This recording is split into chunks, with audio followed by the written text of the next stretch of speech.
Well, of course, it was going to be England to bring about the first boring game of the Euros so far, beating Serbia 1-0 in a game that recorded extremely low XG. I think both teams combined didn't reach a 1. Very little action either way. There were some good moments throughout the game, and as English fans do, they've gotten a bit carried away, I think, with the slating of the result and criticising it intensely. And was it an amazing game to watch? God, no. There will be many, many better games this tournament. Was it the complete disaster that you seem to get in the hyperbolic sense from England fans? No, it wasn't. It was a run-of-the-mill going through the motions game, which showed that we had flaws, which I spoke about in my video the other week when I previewed this tournament.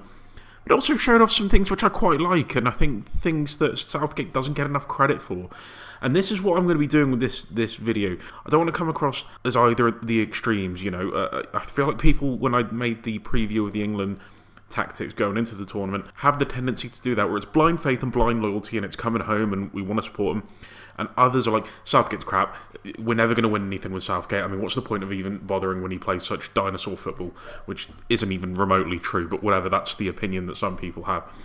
And I'm not going to do that. I'm not going to go either way. I'm going to try and keep this as balanced and as fair as possible, and critical if I feel like that's what's needed. And also I'm going to praise him if I feel like that's what I think is warranted. I'm not just going to bow to an agenda either way, because I think both think that the other is the dominant one in that situation, and both are just kind of as misguided as the other, in my personal opinion. So that's my opinion. Am I Southgate in? Am I Southgate out? I'm kind of neither. I'm kind of a bit on the fence at the minute with Southgate. I think a change is coming, and if he doesn't do well this tournament, then I think it's just time to try something new. I think 4 tournaments now is enough of a go, and I don't bow to the idea that we have a good enough squad to win it, but 4 tournaments, he tried it, and he's done fantastically well, but it just feels like the end of a cycle, and we start anew with the next gaffer. Depending on if we don't win it. If we win it, then obviously you have to keep him. Whether he wants to stay is another issue. But anyway, that was a bit of a tangent. I'm going to get into this now. I'm going to start with Serbia in the attack first of all. Okay, so Serbia in their original stages of build-up would be, as you'd expect from the shape, it would be the 3/5-2-3. And they'd build up a little bit short, and the reason for that is because they want to sucker England into their press and to bring them further up the field and create distances between England's pressing 5 and their more defensive 5. So you'd see a massive gap in between Jude Bellingham and Trent Alexander-Arnold here in the 2-8, and Declan Rice, who was sitting a little bit further in front than the 2 centre-backs, for reasons we're going to discuss in a second. It would basically be man-to-man press. It would be Harry Kane onto the central centre-back. You'd see Phil Foden pressing from wing-back into wide centre-back. You'd see Saka doing the same, and the 2-8s for England on the 2-8 for Serbia. And in bringing England's press onto them, Serbia would look to hit it long to the front 3, who would stay very narrow and very together with each other. And it would be Alexander Mitrovic dropping in to compete for this ball with Declan Rice. He'd sometimes have the assistance of Sergej Milinkovic-Savic as well, but the reason is because basically they'd want to win that duel as it goes up to him, and Alexander Mitrovic offers you a great aerial threat and a great physical aggressive presence in winning those duels. I mean, we know from his time in England, bloke fights everyone, even officials. And the reason Declan Rice was kept a bit further back was because in Stones and Gahey, England lack that physical, aerial presence in Maguire, and they haven't taken a suitable replacement other than Lewis Dunk, who just doesn't really seem like he's up to the level of international football. I think Stones and Gahey did well, but you do lack that, and Declan Rice offers you that and that physical presence, and he went toe-to-toe with Mitrovic in these situations. And it would be to quickly lay it off to Sergej Milinkovic-Savic. We know how good technically he is. So Mitrovic could peel off into this side of Stones. Vlahovic could get into this side of Gahey. You'd get the wing-backs rushing forward from their deeper position to join the attack and stretching that back 4. And it meant more space for the ball to go into Mitrovic down this side or Vlahovic down this side. And England defended these situations really well. I will say Gahey handled Vlahovic excellently. As much as we'll talk about Kane's performance and how little he was involved, you'd have been forgiven for thinking Vlahovic wasn't on the pitch at all. Again, I've made a video on him dissing him, and I'm not a massive fan of his, and that game showed all his frailties. He's good when the ball's given to him in the box. Other than that, he offers nothing at all. They couldn't unlock that. England won their duels in that sense. They pressed well, and they forced the ball long, and they won the aerial duels. And you have to give them credit, because just having Gahey in that centre-back who is weak in the air, Palace fans will tell you that isn't one of his strong suits, dealt with the physical presence really well. I thought he had a really solid game. And as the game went on and Serbia started to get a bit more confidence growing, they would push a bit further up and show more of a possession-based game. So if I just sort this out now. And what they do is they try and spread that England press wide. So Pavlovic, who was the left centre-back, would push into a left-back position, and then you get Godels usually, but it could be Lukic as well, but generally it'd be Godels dropping in to make sort of a centre-back position. Milinkovic pushing up as the sole centre-back but partnering into a back four, with Veljkovic pushing up as the sort of faux right-back in this position. Lukic was the pivot in between defence midfield. He was generally used as a decoy to take care of a marker in this position, and it meant that Kane and the wide players had a lot more width of the field to cover. This also meant that you'd have Jude Bellingham or Trent Alexander-Arnold pushing further up to press, leaving a bit more space in the midfield. Rice had to get more involved as Mitrovic would drop into this position on the left, so that would take care of Rice. You'd also get Milinkovic-Savic pulling into this position on the right as well, so it meant that Bellingham or Alexander-Arnold couldn't fully commit. One of them had to drop in as Bellingham took care of the 10, and Vlahovic was left as the striker. The issue is, though, is that Mitrovic and Milinkovic-Savic would pull wide around England's shape, which forced them a little bit deeper. It forced Phil Foden back. It forced England into a bit more of a midfield 3 and a midfield 5, Bellingham pushing in here and Saka around here, and as a result they could use the wide areas to overload England and get through, and that was their intention all game. So you'd have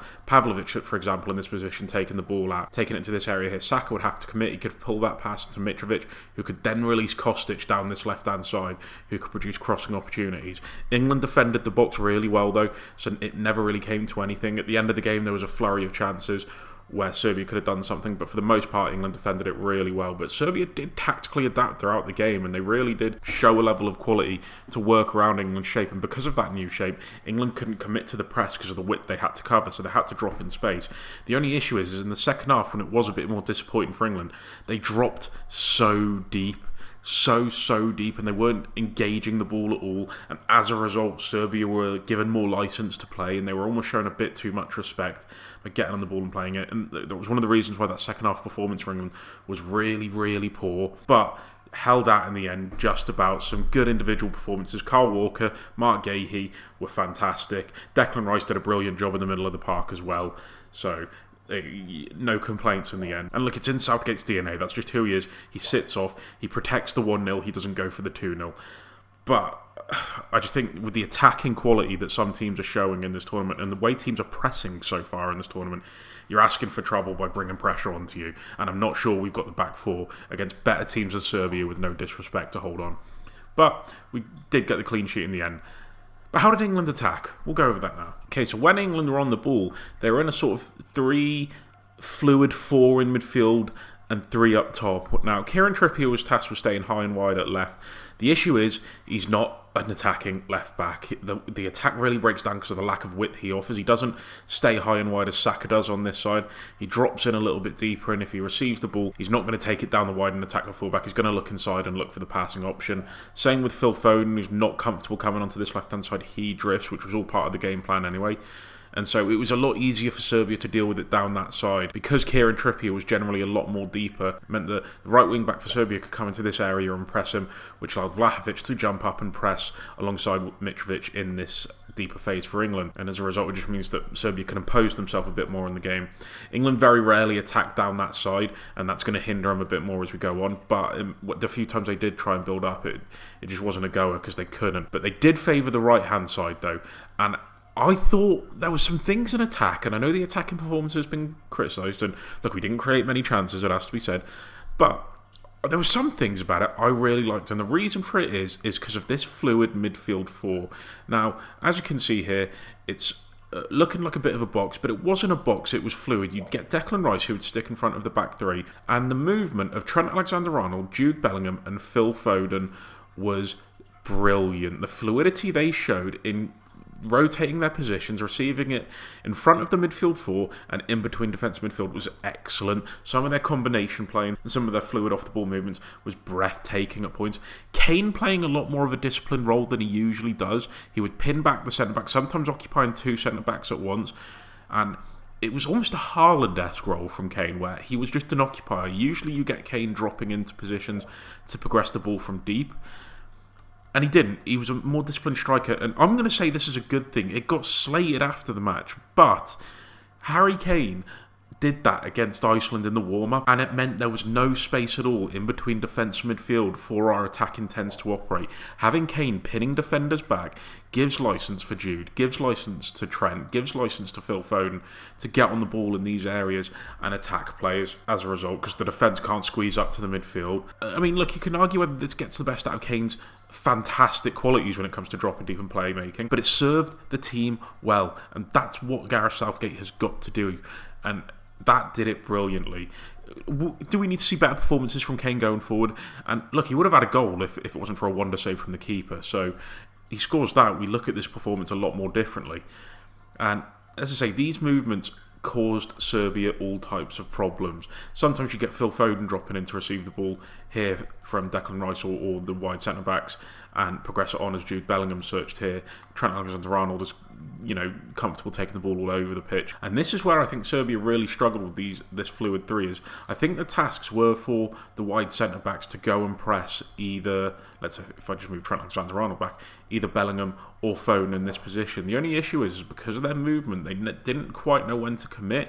Felt like there wasn't the safety for them to go and press because they dropped a bit too deep, or they had to deal with the overload of Trent, Bellingham and Foden. So let's just say if Pavlovic went to press Bellingham here and Trent was operating in this position, that was a space that Trent could attack, and they were left exposed as a result.